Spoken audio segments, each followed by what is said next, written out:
நம்ம எல்லாருக்குமே வாழ்க்கையில ஒரு கேள்வி இருக்கும். வாழ்க்கையோட அர்த்தம் என்ன? ரொம்ப காலமா நாம கேட்டுக்கிட்டு இருக்கிற இந்த கேள்விக்கு நம்மளோட பழந்தமிழ் இலக்கியம் 2 அற்புதமான பாதைகளை காட்டுது. அந்த பாதைகளை பத்தி தான் இந்த விளக்கத்துல நம்ம பார்க்க போறோம். சரி, அந்த அர்த்தத்தை நாம எப்படி கண்டுபிடிக்கிறது?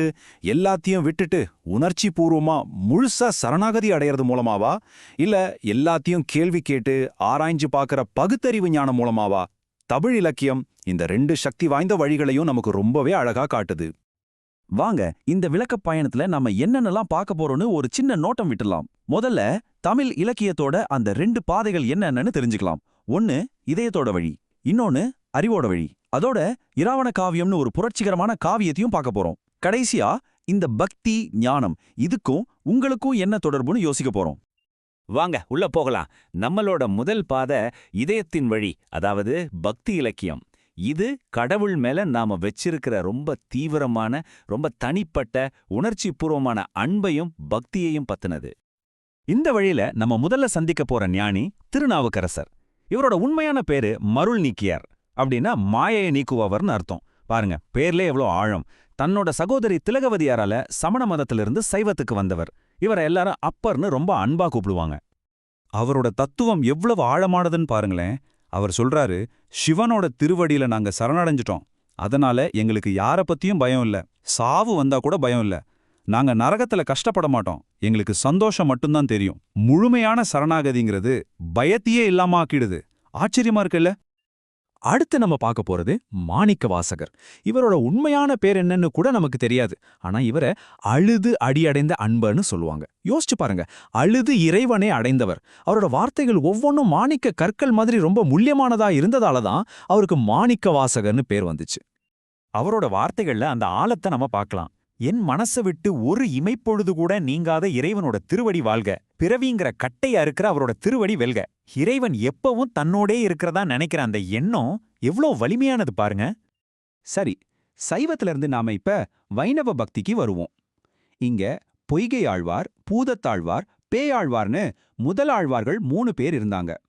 இவங்களோட ஸ்பெஷாலிட்டி என்னன்னா, அவங்க இந்த உலகத்தையே கடவுளை பார்க்கறதுக்கான ஒரு வழியா பார்த்தாங்க. இந்த ஆழ்வார்களோட கற்பனை திறன் எவ்வளவு அருமையா இருக்கு பாருங்க. பொய்கை ஆழ்வார் இந்த உலகத்தையே ஒரு விளக்கா, கடலை நெய்யா, சூரியனை நெருப்பா நினைச்சு கடவுளை தேடுறார். ஆனா பூதத்தாழ்வார் என்ன பண்றார்? அன்பையே விளக்கா, ஆர்வத்தை நெய்யா, சிந்தனைய நெருப்பா மாத்தி தனக்குள்ளேயே கடவுளை தேடுறார். பாத்தீங்களா, ஒரே இடத்துக்கு போக எவ்வளோ அழகான வெவ்வேறு பாதைகள் இருக்குன்னு. பக்தி இயக்கம்னா அதுல ஒரு சக்தி வாய்ந்த பெண் குரலுக்கும் இடம் உண்டு. அதுதான் ஆண்டாள். பெரியாழ்வாரால குழந்தையா கண்டெடுக்கப்பட்ட ஆண்டாள் தன்னை மகாவிஷ்ணுவோட மணப்பெண்ணாவே நினைச்சுக்கிட்டு திருப்பாவை மாதிரி புகழ்பெற்ற பாடல்களை இயற்றியிருக்காங்க. அவங்களோட திருப்பாவையிலிருந்து இந்த வரிகளை கேளுங்க.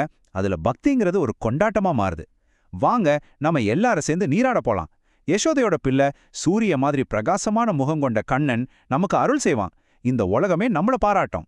இங்க பக்திங்கிறது ஒருத்தரோட தனிப்பட்ட விஷயம் மட்டும் இல்ல, அது ஒரு சமூக கொண்டாட்டமா இருக்கு. சரி, இதுவரைக்கும் இதயத்தோட வழிய பார்த்தோம். இப்போ நாம பயணிக்க போறது அறிவோட பாதைக்கு. அதுதான் சித்தர் ஞானம். இது பக்தி மாதிரி இல்லாம நமக்குள்ள இருக்கிற ஞானம், சரியான வாழ்க்கை முறைகள், அப்புறம் ஆன்மீகத்தை ஒரு பகுத்தறிவோடு அணுகிறதுல கவனம் செலுத்துது. இந்த பாதைக்கே அடித்தளமா இருக்கிறவர் திருமூலர்.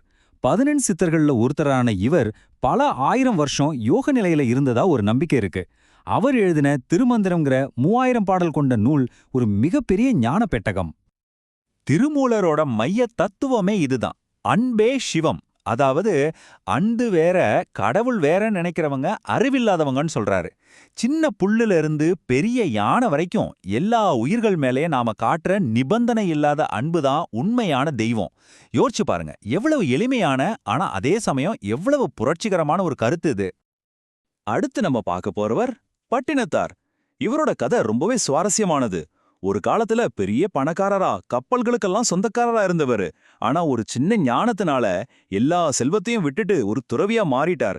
இளமை, செல்வம், சொந்த பந்தம் எல்லாமே தற்காலிகமானதுங்கிறது தான் அவரோட முக்கியமான போதனை. அவரோட வார்த்தைகள் சும்மா சாட்டையடி மாதிரி இருக்கும். அவர் என்ன கேட்கிறாருன்னா, மனசுல ஒழுக்கம் இல்லாம நான் எல்லாத்தையும் விட்டுட்டேன்னு சொல்லி காட்டுல வாழ்றதுல என்ன பிரயோஜனம்? ஒழுக்கமா வாழ்ற ஒரு குடும்பஸ்தன் கூட கடவுளோட பாதத்தை அடைய முடியும். வெளிவேஷத்தை விட மனசுல இருக்கிற தூய்மை தான் முக்கியம்னு அடிச்சு சொல்றாரு. கடுவழி சித்தரோட அறிவுரைகள் ரொம்பவே டைரக்டா, ரொம்ப பிராக்டிக்கலா இருக்கும். எந்த உயிருக்கும் வலி கொடுக்காத, கோபம் பேராசைக்கு அடிமையாகாத, ஏமாத்தாத, பொய் சொல்லாத, சூதாடாத. இந்த உடம்பு தண்ணியில வர்ற குமிழி மாதிரி நிரந்தரம் இல்லைன்னு புரிஞ்சுக்கோ. இதெல்லாம் எந்த காலத்துக்கும் பொருந்துற ரொம்ப எளிமையான வாழ்க்கை விதிகள் இல்லையா?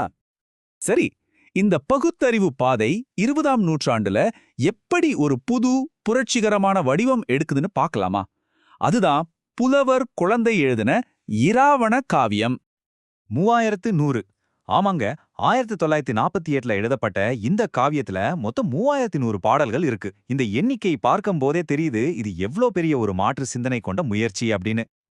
இந்த காவியத்துல ராவணனோட இலங்கையை எப்படி வர்ணிக்கிறாங்க தெரியுமா? புலவர்கள் நிறைந்த நாடு, பள்ளிகள் நிறைந்த நகரம், தமிழ் தாய்க்கு ஒரு வீடு, தமிழ் கொண்டாடும் விழாக்கள். இங்க பக்தி கடவுள் மேல இல்ல, கலாச்சாரம், கல்வி, அப்புறம் தாய்மொழியான தமிழ் மேல இருக்கு.